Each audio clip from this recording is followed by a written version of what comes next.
नमस्कार, प्रणाम, हर हर महादेव। बहुत सैड गाना गा रहे हैं आप लोग के सामने। अपना छोटा भाई समझ के एक लाइक कमेंट कर दीजिएगा। रे बगली हम सच कहिले, हमरा दिल के बीमारी बा।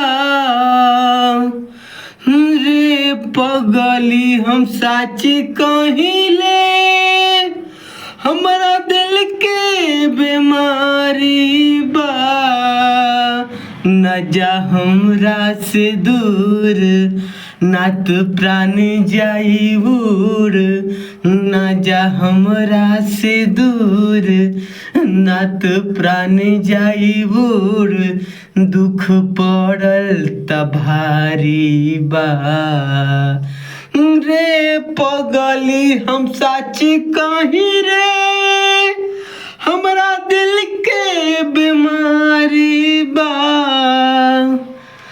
रे पगली हम सच कही रे, हमरा दिल के बीमारी बा।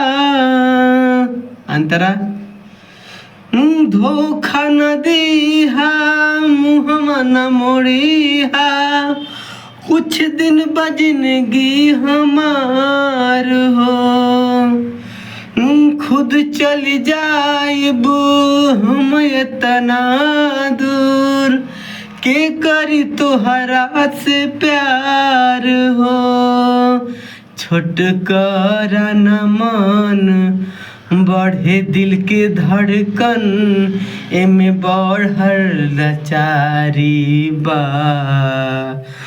रे पगली हम सच कही रे, हमरा दिल के बीमारी बा। रे पगली हम सच कही रे, हमरा दिल के बीमारी बा। एक लाइक कमेंट जरूर करिएगा। नमस्कार।